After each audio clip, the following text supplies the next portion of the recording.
হে hello everyone, আমি মৌমিতা চলে এসেছি নতুন একটি ভিডিও নিয়ে। তোমরা অলওয়েজ আমাকে দেখেছো মেকআপের ভিডিও শেয়ার করতে, এরকম ফার্স্ট টাইম ইউটিউবে আমি এরকম কোনো ভিডিও পোস্ট করছি।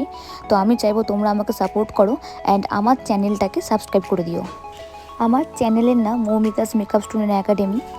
ভিডিও শুরু দেখে বুঝতেই পেরেছো কিসের ভিডিওটা হতে চলেছে। চলো আজকে সারাদিন কী কী করলাম তোমাদের সাথে সেটা শেয়ার করব।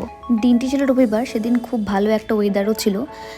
কাজে ব্যস্ত থাকার কারণে সবাই একসাথে পিকনিক করা হচ্ছিল না, তো ফাইনালি সেই দিনটা আসলো। সকাল সকাল বেরিয়ে পড়লাম পিকনিক স্পটে যাওয়ার জন্য। পিকনিক স্পটে আমি একটু আগেই পৌঁছে গেছিলাম, দেন আস্তে আস্তে ফ্যামিলির সবাই আসা শুরু করলো। এই যে আমাদের গোপু সোনাও চলে এসছে এখানটাতে। গোপু ভাইয়া পিকনিক করার জন্য অলরেডি আমাদের এখানে পিকনিকের সব জিনিসগুলো চলে এসেছে, নামানো হচ্ছে জিনিসগুলো এখানে। যেহেতু আগে থেকে প্ল্যানিং হয়েছিল পিকনিকটা হবে, তো তার জন্য রাত্রেবেলায় আমরা সবাই একসাথে টিফিনের ব্যবস্থাটা করে নিয়েছিলাম। আর যেহেতু পিকনিক স্পটে আমাদের পৌঁছাতে একটু লেট হয়েছিল, শীতের সকাল বুঝতেই পারছো সবাই, তাই আমরা গিয়ে আগে টিফিনটা করে নিই। আর তোমাদেরকে এই জায়গাটার ব্যাপারে হচ্ছে সরকারি একটা ফার্ম, তো সেখানে আমার দিদা গভর্নমেন্ট জব করেন, সেখানেই পিকনিকটা ছিল। আর জানো তো জায়গাটা এত সুন্দর, যেহেতু ধান তোলার সিজন, তো সেই সময় সেখানে ধানের কোনো ক্ষেত ছিল না, তবে জায়গাটা বেশ ভালোই লাগছিল।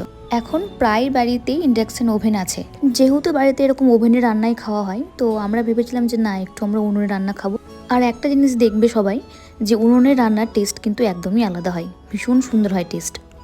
এইখানে আমার দিদা আর একটা উনুন তৈরি করছিল, কারণ একটা উনুনে রান্না করতে গেলে অনেকটা টাইম লেগে যাবে, যেহেতু ছোটো দিনের বেলা সন্ধ্যেটা খুব তাড়াতাড়ি পড়ে যায়। আর এইটা হচ্ছে আমার দিদার একটা কালিগ, তিনিও ছিলেন আমাদের সাথে, পিকনিক করছিলেন।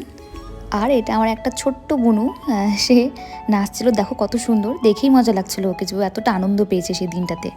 চলো তোমাদেরকে ফার্মের চারপাশটা ঘুরে দেখায়। এই যে ফাঁকা জমিগুলো তোমরা দেখছো, সেই জায়গাগুলোতে ধান লাগানো হয়েছিল। যেহেতু তখন ধান তোলার সিজন, তো সব ধান তোলা হয়ে গেছে এবং সেখানে সরষা লাগানো হয়েছে।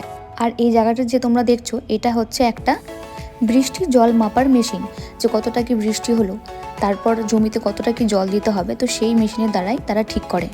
এইটা হচ্ছে ফার্মেরই পুকুর, এখানে মাছ চাষ করা হয়। বর্ষার দিনে যখন পুকুরটা ভরে যায়, তখন বেশ অনেকগুলো মাছ দেখতে পাওয়া যায়।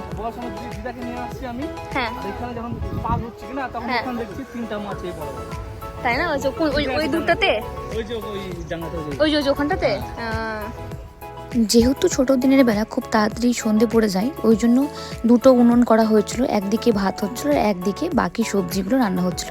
তো এইখানে আমার মা আর মামি দুজন মিলে রান্না করছিল, ভারী মজাও লাগছিল জানো তো, অনেক দিন পর এরকম আমরা ফ্যামিলি পিকনিক করি। আর এই সেই হচ্ছে পুকুরের মাছ, যেগুলো আমরা ভাজা করে খাচ্ছিলাম। আমাদের পিকনিক শেষ হতে হতে প্রায় সন্ধে লেগে গিয়েছিল, আর চারপাশটা দেখতে ভারী অদ্ভুতও লাগছিল। তো যাই হোক, খাওয়া দাওয়া করে আমাদের পিকনিক শেষ। দেখা হবে নতুন কোনো ভিডিওতে। চলো বাই, টাটা।